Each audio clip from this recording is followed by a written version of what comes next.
Some more information about our release, An Englishman Abroad, featuring music by Matteis and also music that may have been influenced by him or written for him. So he spent his first 23 years in London. And then in 1700 he moved to Vienna, where he joined the Imperial Court as a violinist. So in 1701 he got special dispensation to come back to England, pick up his children, and then he went back to Vienna, and his career went from strength to strength.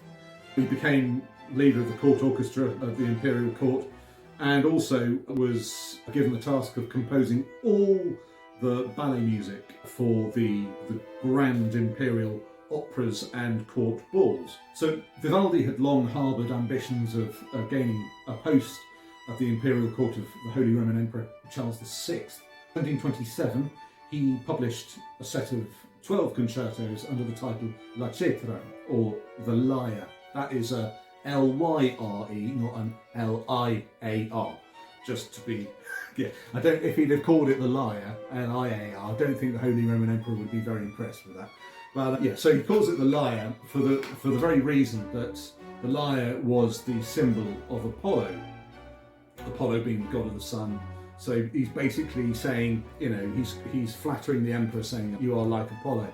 And it's quite pertinent. String music had long been associated with Apollo. The lyre by sort of Renaissance period is exchanged sometimes for a lira da braccio, and then by the Baroque period is often exchanged for a violin itself, and the violin features as soloist in all 12 of these concertos. The following year, in 1728, Vivaldi actually meets the Holy Roman Emperor in Trieste and gives him another set of 12 concertos, also called La Cetra. He's obviously trying to labour a point.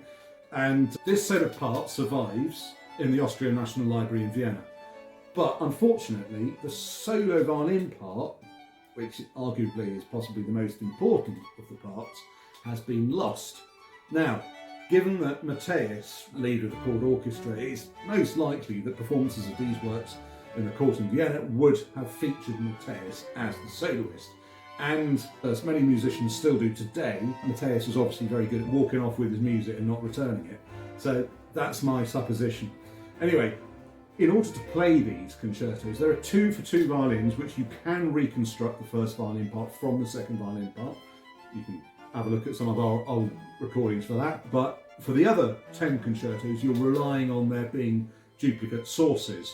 One of these concertos, Il Favorito, appears as part of Vivaldi's Opus 11, which was published a couple of years later. It corresponds exactly to the Vivaldi manuscript in Vienna, with 2 major differences. One, in the early version, the version that he gave to the emperor, there's a really, really clunky gear change of a key, of a modulation, and he dispenses with that really, really beautifully. There's a whole new solo that appears towards the end of the concerto, and then the last ritornello, the last movement, is in typical Vivaldian fashion. He truncates it a bit. He was very good at getting the garden shears out and doing a bit of pruning. So there you go, Favorito, violin concerto, written to flatter the Holy Roman Emperor Charles VI, to be played by Nicola Matteis the Younger, who walked off and didn't return his music.